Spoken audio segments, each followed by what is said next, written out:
Rupert Murdoch is looking to take full control of bskyb.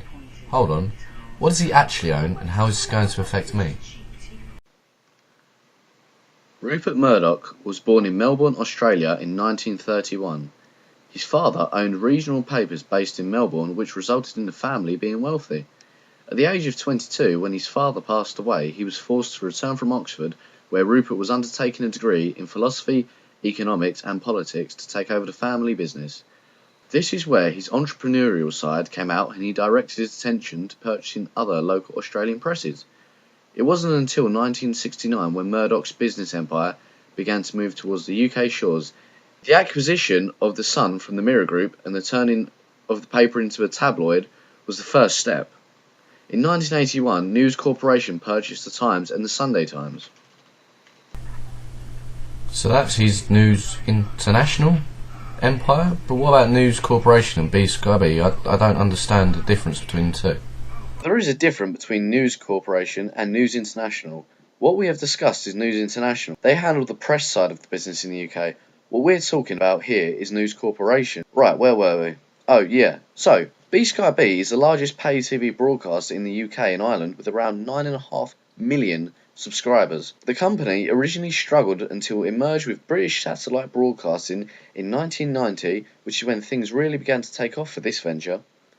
The main reason behind the runaway success of Sky is the purchase of the rights to the English Premier League and other major sporting events. It is paid over $300 million for the rights to these matches, beating all bids by ITV and BBC. Murdoch famously described this as the battering ram for pay television. The European Commission stepped in to stop this monopoly at the end of the 2007 and 2008 season, meaning Sky no longer had the monopoly of all the matches. So we can see that bskyb has a major role in the Premier League.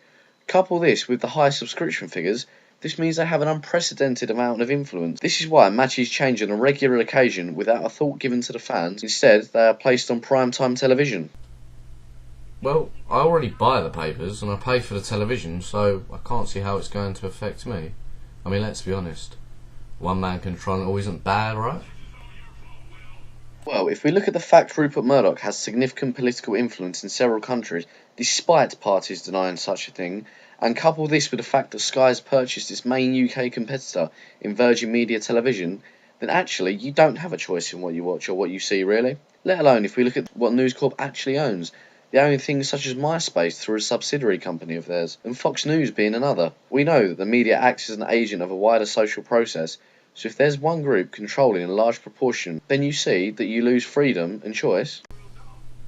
So, what you're saying is that if the deal goes through, then one man has significant power over everything we read and see? Surely this deal will be blocked, because there is a clear monopoly on pay television and the freedom of the press. I mean, let's look at this as a case study, for instance. The EU investigated Microsoft for unfair practices from 1993 until they handed out a massive fine in 2004. I mean, that was to do with fair competition as well. I think this is relevant because Microsoft were in trouble for tying Windows Media Player into the system and making it extremely difficult for other companies to run their software on Windows. I mean, they were fined £381 million, which at the time was the largest fine ever handed out. So if Microsoft have to be fair to competitors and give them a chance so they don't have a monopoly over the market, then surely it's the same thing for bskyb. Yes, now you're beginning to get it, slowly but surely. But surely the monopoly was just waiting to happen. It's the next step up from globalisation of the media. Critics such as Herman and McChesney argued in 2001 the fact that companies will control the public press and have personal agendas to adhere to, such as the possible offence of advertisers, thus damaging profits for stakeholders, which is what business is all about really.